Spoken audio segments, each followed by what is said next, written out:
ಜೈ Hind. SSC GD 2024 ಎಕ್ಸಾಮಕ್ಕೆ ಸಂಬಂಧಿಸಿದ ಹಾಗೆ ಈಗಾಗಲೇ ನಿಮಗೆ ಗೊತ್ತಿರಬಹುದು 20 ಫೆಬ್ರವರಿದಿಂದ 7ನೇ ಮಾರ್ಚ್ವರೆಗೆ ಎಕ್ಸಾಮ್ಸ್ಗಳು ನಡೀತಾ ಇದ್ದಾವೆ SSC GDದು. ಈಗಾಗಲೇ 21, 22 ಮತ್ತು 23ಕ್ಕೆ ಯಾರ್ದು ಎಕ್ಸಾಮ್ ಇರ್ತಕ್ಕಂಥದ್ದಿದೆ ಫೆಬ್ರವರಿ ತಿಂಗಳಲ್ಲಿ ಅವ್ರದ್ದು ಅಡ್ಮಿಟ್ ಕಾರ್ಡ್ ಕೂಡ ಈಗಾಗಲೇ ವೆಬ್ಸೈಟ್ದಲ್ಲಿ ಬಿಡಲಾಗಿದೆ. ಸೊ ನೀವು ಅಡ್ಮಿಟ್ ಕಾರ್ಡನ್ನು ಡೌನ್ಲೋಡ್ ಮಾಡಿಕೊಂಡು ನಿಮ್ಮ ಎಕ್ಸಾಮ್ ಸೆಂಟರ್ ಎಲ್ಲಿದೆ ಮತ್ತು ಟೈಮಿಂಗ್ ಏನಿದೆ ಅದನ್ನು ನೀವು ಚೆಕ್ ಮಾಡ್ಕೋಬಹುದು. ಸೊ ಈಗ ಬಹಳಷ್ಟು ವಿದ್ಯಾರ್ಥಿಗಳು ಕೇಳ್ತಾ ಇದ್ರು, ಎಷ್ಟು ಪ್ರಶ್ನೆಗಳನ್ನ ನಾವು ಅಟೆಂಪ್ಟ್ ಮಾಡಬೇಕು ಸರ್? ಸೊ 80 ಕ್ವಶನ್ಸ್ಗಳು ಇರ್ತವೆ, ಇದರಲ್ಲಿ ಎಷ್ಟು ಕ್ವಶನ್ಸ್ಗಳನ್ನ ಅಟೆಂಪ್ಟ್ ಮಾಡಬೇಕು ಅನ್ನೋದನ್ನ ಇಲ್ಲಿ ಹೇಳ್ತಾ ಇದ್ರು.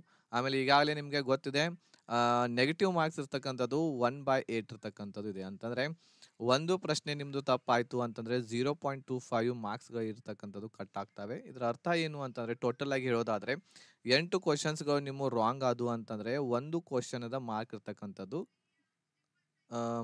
ಕಡಿತ ಮಾಡಲಾಗ್ತಾ ಇದೆ. 8 ಕ್ವಶನ್ಸ್ಗಳು ತಪ್ಪಾದವು ಅಂತಂದ್ರೆ ಒಂದು ಪ್ರಶ್ನೆಯ ಮಾರ್ಕ್ಸ್ಗಳನ್ನ ಕಟ್ ಮಾಡ್ತಾ ಇದ್ದಾರೆ, ಅಂತಂದ್ರೆ 2 ಮಾರ್ಕ್ಸ್ಗಳು ಇರ್ತಕ್ಕಂಥದ್ದು ಕಟ್ ಆಗ್ತವೆ. ಸೊ ಹೀಗೆ ನೆಗೆಟಿವ್ ಇರೋದರಿಂದ ಎಷ್ಟು ಪ್ರಶ್ನೆಗಳನ್ನ ನಾವು ಅಟೆಂಪ್ಟ್ ಮಾಡಬೇಕು ಅನ್ನೋದನ್ನ ಈ ಒಂದು ವಿಡಿಯೋದಲ್ಲಿ ಚರ್ಚೆಯನ್ನ ಮಾಡೋಣ. ಅದಕ್ಕಿಂತ ಮುಂಚೆ ಇದುವರೆಗೆ ನೀವು ನಮ್ಮ ಚಾನೆಲ್ ಅನ್ನು ಸಬ್ಸ್ಕ್ರೈಬ್ ಮಾಡದೇ ಇದ್ರೆ ಸಬ್ಸ್ಕ್ರೈಬ್ ಬಟನ್ ಮೇಲೆ ಕ್ಲಿಕ್ ಮಾಡಿ, ಅದ್ರ ಜೊತೆಗೆ ಬೆಲ್ ಐಕನ್ ಅನ್ನು ಸಹ ಕ್ಲಿಕ್ ಮಾಡಿ ಇದೇ ರೀತಿಯಾದಂತಹ ವಿಡಿಯೋಸ್ಗಳ ನೋಟಿಫಿಕೇಶನ್ ಪಡೆಯಲು. ಸೊ ಇಲ್ಲಿ ನಾವು ನೋಡೋಣ, SSC GDಯ ಒಂದು ಎಕ್ಸಾಮ್ ಏನಿದೆ 20 ಫೆಬ್ರವರಿದಿಂದ ಎಕ್ಸಾಮ್ಸ್ಗಳು ಇರ್ತಕ್ಕಂಥದ್ದು ನಡೀತಾ ಇದ್ದಾವೆ. SSC GD 2024. ಸೊ ಈ ಎಕ್ಸಾಮ್ದಲ್ಲಿ ಇರ್ತಕ್ಕಂಥದ್ದು ಏನೇನಿರುತ್ತೆ ಮೊದಲನೇದಾಗಿ ನಾವು ನೋಡೋದಾದ್ರೆ, ಫಸ್ಟ್ ಇರ್ತಕ್ಕಂಥದ್ದು ನಿಮಗೆ ಇದರಲ್ಲಿ ರೀಸನಿಂಗ್ ಇರ್ತಕ್ಕಂಥದ್ದು ಇರ್ತೈತಿ. ರೀಸನಿಂಗ್ ಒಂದು ಸೆಕ್ಷನ್ ಇರುತ್ತೆ, ರೀಸನಿಂಗ್ ಎ ಅಂತ ಹೇಳಿ ಇರ್ತೈತಿ, ಎ ಸೆಕ್ಷನ್. ಸೊ ಈ ಸೆಕ್ಷನ್ದಲ್ಲಿ ನಿಮಗೆ 20 ಕ್ವಶನ್ಸ್ಗಳು ಇರ್ತಕ್ಕಂಥದ್ದು ಇಲ್ಲಿ ಬರ್ತಾ ಇದಾವೆ, 20 ಕ್ವಶನ್ಸ್ಗಳು. ಇದಾದ್ಮೇಲೆ ನೆಕ್ಸ್ಟ್ ನಿಮಗೆ ಬರುವಂಥದ್ದು GK ಬರ್ತಾ ಇದೆ. ಸೊ GK, ಸೊ ನೀವು GK ಇರ್ತಕ್ಕಂಥದ್ದು ಇಲ್ಲಿಯೂ ಕೂಡ 20 ಕ್ವಶನ್ಸ್ಗಳನ್ನ ನಮಗೆ ನೋಡ್ಲಿಕ್ಕೆ ಸಿಗ್ತಾ ಇದ್ದಾವೆ. ಇದಾದ್ಮೇಲೆ 3ನೇ ಸೆಕ್ಷನ್ದಲ್ಲಿ ನಿಮಗೆ ಸಿಗ್ತಾ ಇರುವಂಥದ್ದು ಏನು ಅಂತಂದ್ರೆ ಎಲಿಮೆಂಟರಿ ಮ್ಯಾಥ್ಸ್ ಇರ್ತಕ್ಕಂಥದ್ದು ಇರ್ತಾ ಇದೆ, ಮ್ಯಾಥ್ಸ್. ಇದರಲ್ಲೂ ಕೂಡ 20 ಕ್ವಶನ್ಸ್ಗಳು ಇರ್ತಕ್ಕಂಥದ್ದು ಇರ್ತಾ ಇದೆ. 4ನೇ ಒಂದು ಸೆಕ್ಷನ್ದಲ್ಲಿ ಇಂಗ್ಲೀಷ್ ಇರ್ತೈತಿ, ಇಲ್ಲ ಅಂತಂದ್ರೆ ಹಿಂದಿ, ನೀವು ಯಾವ್ದಾದ್ರು ಒಂದು ಚಾಯ್ಸ್ ಮಾಡ್ಕೋಬೇಕಾಗತ್ತೆ ಇದರಲ್ಲಿ. ಸೊ ಇದರಲ್ಲಿಯೂ ಕೂಡ 20 ಕ್ವಶನ್ಸ್ಗಳು ನಿಮಗೆ ನೋಡ್ಲಿಕ್ಕೆ ಸಿಗ್ತಾ ಇದಾವೆ. ಸೊ ಇದನ್ನ ಎಷ್ಟು ಕ್ವಶನ್ಸ್ಗಳು ಅಟೆಂಡ್ ಮಾಡೋದನ್ನ ನಾನು ಹೇಳೋದಕ್ಕಿಂತ ಮುಂಚೆ ಮೊದಲು ಯಾವ್ದು ಅಟೆಂಡ್ ಮಾಡಬೇಕು ಇದರಲ್ಲಿ ಅನ್ನೋದನ್ನ ಹೇಳ್ತಾ ಇದ್ದೇನೆ.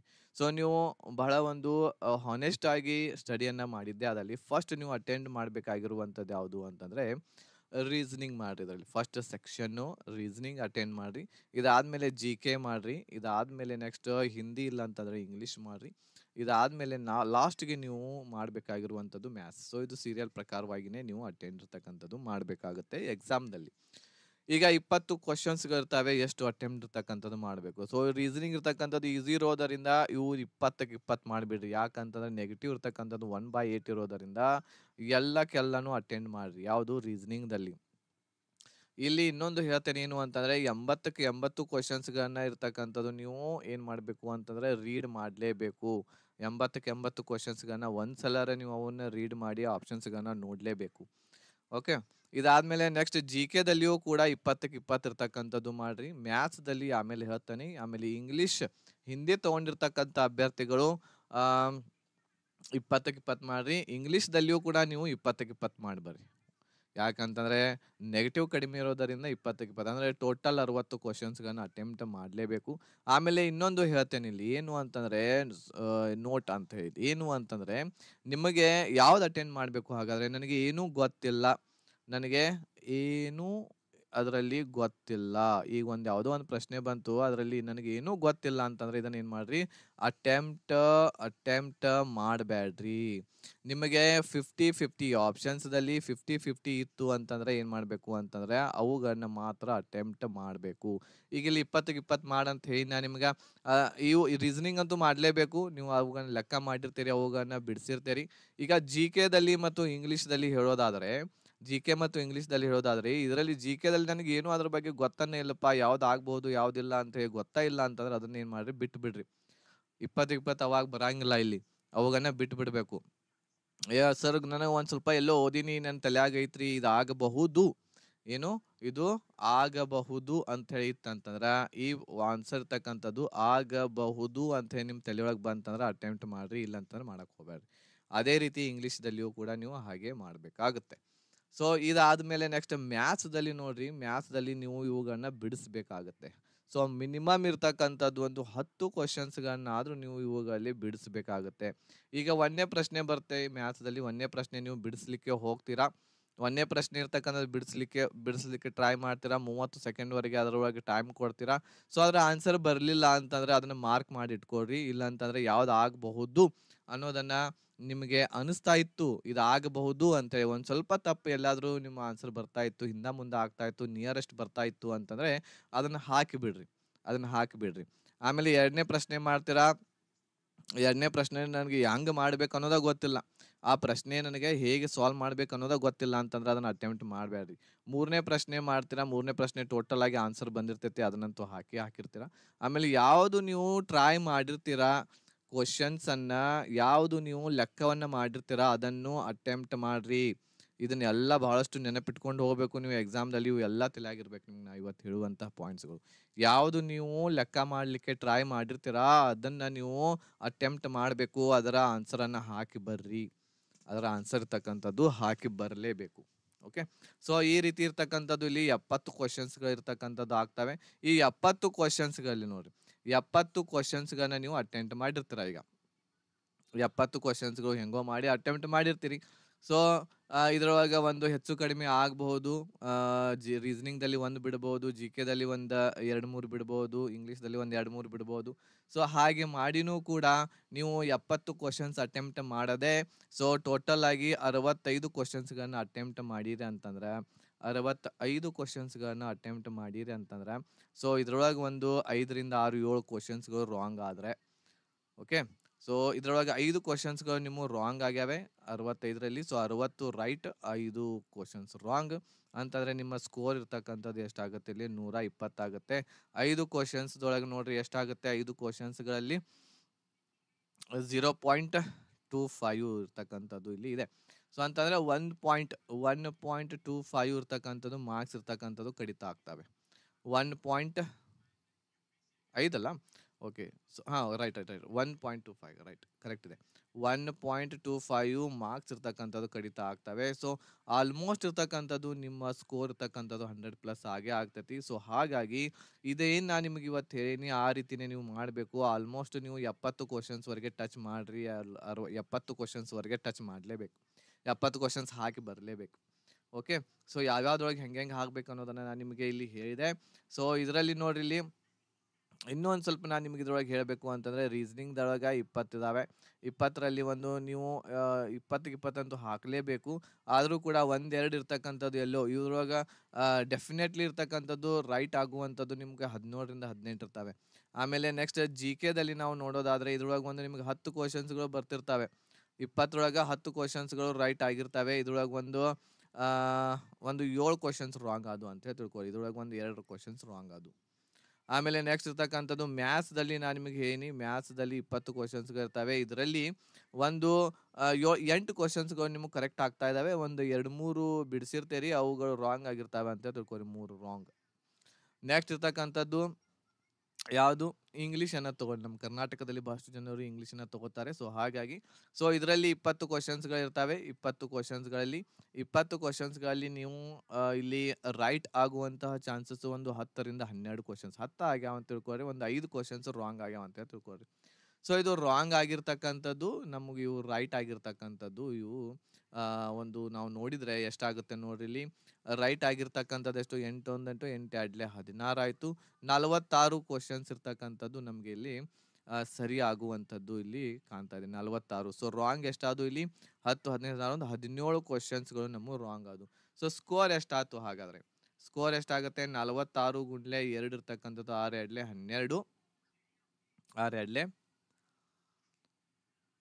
6 2 12 ಆಯಿತು, 4 8 92 ಮಾರ್ಕ್ಸ್ ಇರ್ತಕ್ಕಂಥದ್ದು ನಿಮಗೆ ಬರ್ತಾ ಇದ್ದಾವೆ. 92, 17 ರಾಂಗ್ ಆದವು ಅಂತಂದರೆ ಎಷ್ಟಾತ್ರಿ ಇದ, 17 ರಾಂಗ್ ಅಂತಂದರೆ 17 ರಾಂಗ್ ಅಂತಂದರೆ ಎಷ್ಟಾಯ್ತು, 17 ಗುಂಡ್ಲೆ 0.25 ಅಂತಂದರೆ 2.25 ಮೈನಸ್ ಆಗ್ತವೆ, 2.25 ಮೈನಸ್.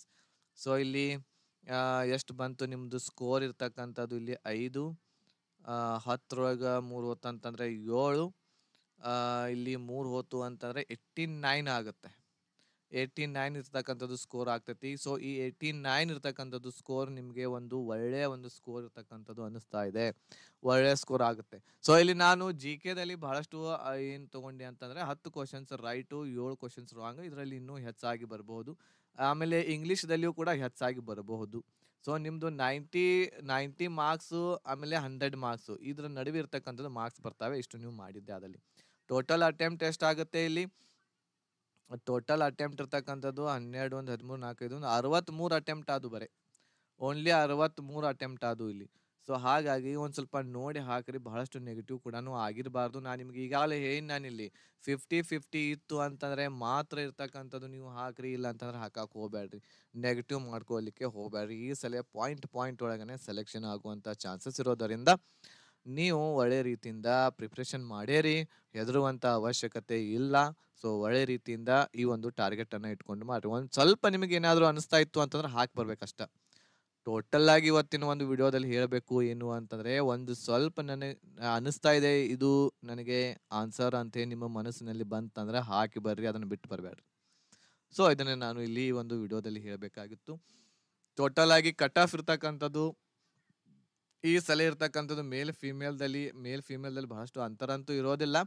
ಮೇಲ್ದಲ್ಲಿಯೂ ಕೂಡ ನಿಮ್ಮ ಟಾರ್ಗೆಟ್ ಇರ್ತಕ್ಕಂಥದ್ದು 100+ ಇರಲಿ, ಫಿಮೇಲ್ದವರು ಕೂಡ 100+ ಇರ್ತಕ್ಕಂಥದ್ದು ಇರಲಿ. ಸೊ ಇಷ್ಟು ನಿಮ್ಮ ಟಾರ್ಗೆಟ್ ಇರ್ತಕ್ಕಂಥದ್ದು ಇಟ್ಕೊಂಡಿದ್ದೆ ಆದಲ್ಲಿ ಯಾವುದೇ ಕ್ಯಾಟಗರಿ ಇರಲಿ ಸೆಲೆಕ್ಷನ್ ಇರ್ತಕ್ಕಂಥದ್ದು ಹಾಗೆ ಆಗುತ್ತೆ. ಸೊ ಆಗುತ್ತೆ, ಇಷ್ಟು 100+ ಮಾಡಲಿಕ್ಕೆ ಆಗುತ್ತೆ, 100+ ಆಗುತ್ತೆ. ಈ ಒಂದು ಪ್ಯಾಟರ್ನ್ದಲ್ಲಿ ನೀವು ಮಾಡಬೇಕಾಗುತ್ತೆ. ಇಷ್ಟು ಮಾಡಿದ್ರೆ ಅಂತಂದ್ರೆ 100+ ನಿಮ್ಮ ಸ್ಕೋರ್ ಆಗುವಂಥ ಚಾನ್ಸಸ್ ಖಂಡಿತ ಇರ್ತಾ ಇದೆ. ಸೊ ನೆಕ್ಸ್ಟ್ ವಿಡಿಯೋದಲ್ಲಿ ನಾನು ನಿಮಗೆ ಮೆಡಿಕಲ್ ಬಗ್ಗೆ ಹೇಳ್ತೇನೆ, ಆಮೇಲೆ ಡಾಕ್ಯುಮೆಂಟ್ ವೆರಿಫಿಕೇಶನ್ ಹೇಗಿರುತ್ತೆ ಅನ್ನೋದನ್ನು ನೆಕ್ಸ್ಟ್ ಒಂದು ವಿಡಿಯೋವನ್ನು ಹಾಕ್ತೇನೆ.